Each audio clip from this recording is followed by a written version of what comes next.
bulu kuduknya tiba-tiba merinding. Ini yang paling parah selama hidupnya, meruntuk batinnya. Ia sama sekali tidak mengira akan mengalami kejanggalan ini. "Woi, ayo bangkit dari situ." Aji menoleh ke seorang pria yang belum kelihatan tua berdiri di hadapannya. Laki-laki itu kemudian menjulurkan tangan, mencoba meraih pergelangan tangan Aji. Sesaat setelah digapainya, orang itu menarik tangan Aji hingga ia bangkit dari sawah. Tanpa jeda, pria itu lalu membantu Gilang untuk keluar tempat yang sama. Sampai saatnya mereka bertiga duduk di jalan setapak tersebut. "Loh, Mas Dimas?" tunjuk Aji kepada orang yang bernama Dimas. Lelaki itu mengangguk. "Minum dulu nih," ujarnya menyodorkan sebuah botol air mineral 60 ml. Aji meminumnya bergantian dengan Gilang. "Kalian ngeliat kereta api itu ya?" tanya Dimas. Dua orang pemuda di hadapan Dimas itu mengangguk. "Mas juga lihat?" tanya Aji. Dimas tersenyum. Ia sendiri baru pertama kali ini melihat kejadian seperti itu. Bukan sebuah kebetulan jika malam hari Dimas berada di tengah persawahan. Pekerjaannya sebagai penjaga aliran air desa membuatnya setiap malam mengecek satu persatu pintu air yang menuju persawahan warga. Sebelumnya ia sedang duduk bersantai di tepi irigasi peninggalan Belanda sembari mengecek aliran air. Dari kejauhan ia melihat dua orang sedang berjalan dengan memegangi ponsel sebagai penerangan. Sebenarnya bukan orang yang sedang berjalanlah sebagai titik atensinya pada saat itu, melainkan sebuah sorot lampu yang berasal dari belakang orang tersebut. Bentuk sorot lampunya menunjukkan jika itu bukan sebuah lampu motor, apalagi senter, pikirnya. Dimas berdiri, perhatiannya terhadap objek itu semakin besar. Ia penasaran dengan sesuatu yang tidak pernah dilihatnya selama menjalani pekerjaan itu. Tanpa memikirkan hal lain, mata snipernya memfokuskan pada satu titik yang bersumber cahaya. Dari sinar rembulan yang menyinari langit malam, ia melihat sebuah kereta api uap dengan beberapa gerbong di belakangnya. Matanya terpikat dengan hal yang pertama kali ia lihat selama hidupnya. Dimas memang pernah mendengar sebuah cerita dari warga jika di desanya sempat terlintas sebuah jalur kereta api. Namun ia tidak sempat melihatnya, karena sejak ia dilahirkan, ia belum pernah melihat wujud dari cerita orang-orang dahulu. Astaga! Dimas berlari menuju orang yang berada jauh di depannya. Ia berteriak sembari berlari menuju orang tersebut. Namun orang yang diteriakinya tersebut menoleh ke sisi sebaliknya. Dengan berhati-hati ia terus berlari di atas jalan tanah yang masih basah. Dimas melihat satu dari kedua orang tersebut mendorong temannya, membuat yang lainnya tercebur ke dalam sawah. Kemudian anak yang mendorong temannya itu juga ikut memasukkan dirinya ke dalam sawah. Sekarang sebuah sorot lampu semakin mendekati posisinya. Kakinya lemas, bahkan ia sendiri tidak bisa menggerakkannya.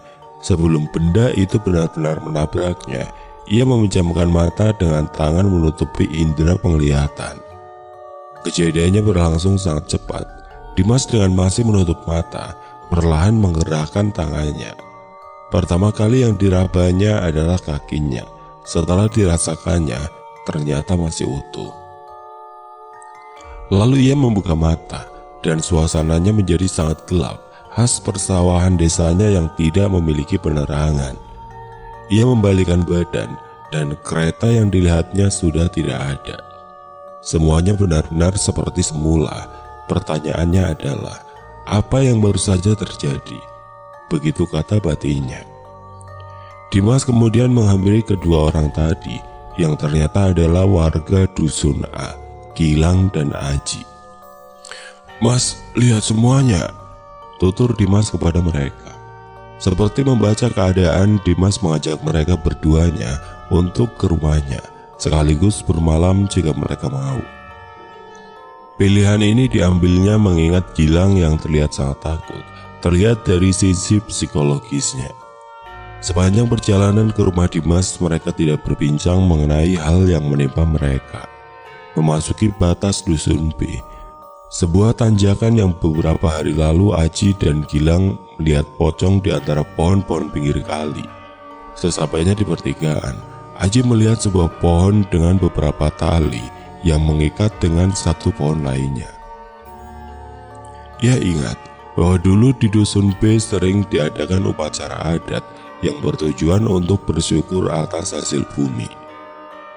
Pada hari di mana upacara tersebut berlangsung, setiap warga akan menaruh beberapa hasil bumi di sebuah nampan besar. Kemudian mereka akan meletakkan nampan tersebut di sepanjang jalan desa hingga berhari-hari. Ada juga hasil bumi yang lain yang akan digantungkan di sebuah tali yang diikat pada dua pohon. Selama didiamkan beberapa hari, pasti hasil bumi yang berada di nampan atau yang digantung itu akan habis dengan sendirinya. Banyak hipotesa tentang penyebab habisnya hasil bumi yang didiamkan itu. Jika menurut Aji, hasil bumi itu habis karena dimakan oleh hewan-hewan yang berada di sana dan juga diambil oleh orang-orang yang kebetulan lewat. "Assalamualaikum ayah." Salam Dimas sembari mengetuk pintu rumah. Aji dan Gilang mengikuti Dimas di belakangnya. Tidak lama seorang pria tua membuka pintu. "Loh, kakek, ayah sama ibu kemana, kek?" Tanya Dimas bingung melihat seorang yang menyambut di rumah bukanlah orang tuanya, melainkan kakeknya. "Ayah dan ibumu pergi tadi selepas maghrib ke rumah paman." Kakek memalingkan wajah, melihat Aji dan Gilang bergantian. Dahinya mengkerut. Mungkin sedang mengira-ngira siapa pemuda yang berpakaian penuh lumpur tersebut. "Loh, kamu cicitnya Mas Harjo?" Tunjuk pria bersarung itu kepada Aji. Aji terdiam beberapa saat lalu tersenyum. "Iya kek, saya cicitnya Mbah Harjo." Kemudian ia mendekati kakek dan menjulurkan tangan, mencium orang tua itu diikuti oleh Gilang. Kakek mengajak kedua anak muda itu untuk duduk di sebuah dipan yang berada di teras. Sementara Dimas masuk ke dalam rumah karena diperintahkan oleh kakek untuk mengambil beberapa pakaian bersih dan minuman untuk kedua tamunya. Kakek kembali menatap kedua pemuda itu. Wajahnya keheranan karena melihat sepasang sahabat karib yang penuh lumpur. Rasa penasarannya semakin menjadi-jadi. "Kalian habis ngapain malam-malam macul sawah?" Keduanya nyengir. "Habis jatuh ke sawah kek," ucap salah satunya. Si kakek menaikkan sebelah alis, terlihat kerutan di wajahnya yang menua. "Loh, kok bisa?" "Jadi gini, Aji tertahan. Si Aji menceritakan kejadian yang baru saja menimpa mereka. Sebuah peristiwa gaib yang entah mengapa dialami oleh mereka bertiga. Tidak lupa Aji juga menceritakan dari sudut pandang Dimas. Gilang hanya terdiam, sambil sesekali memakan hidangan yang tersaji. Sedangkan sang kakek hanya manggut-manggut, mendengarkan setiap tutur kata dari Aji. "Gitu ceritanya kek," kata Aji mengakhiri ceritanya. Ekspresi kakek terlihat datar, seperti sudah mengetahui peristiwa tersebut.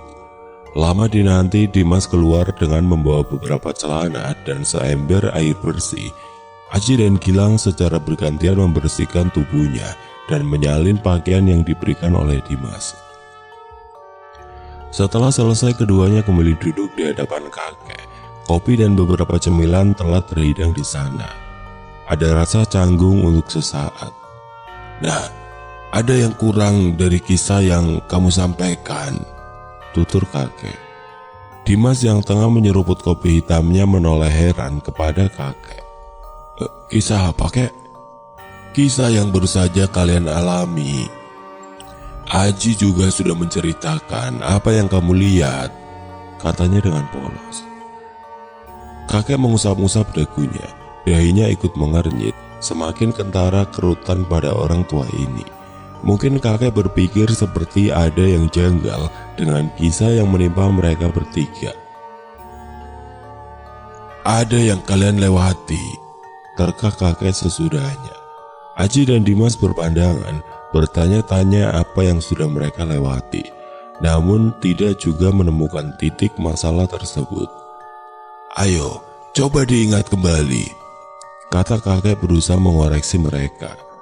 Samar-samar suara kakek semakin terngiang oleh Aji yang sedang berpikir ria dengan otaknya. Dimas tidak kalah kalut. Ia juga sedikit frustasi dengan perihal apa yang telah terlewatkan. Tapi sekali lagi, mereka sama sekali tidak menemukan benang merahnya. Mereka berempat terdiam lama. Suasana malam itu semakin mencekam. Entah dari mana Aji merasakan hawa yang lumayan seram pada malam itu. Gilang mengangkat wajahnya. Kakek tersenyum. Saya sudah tahu.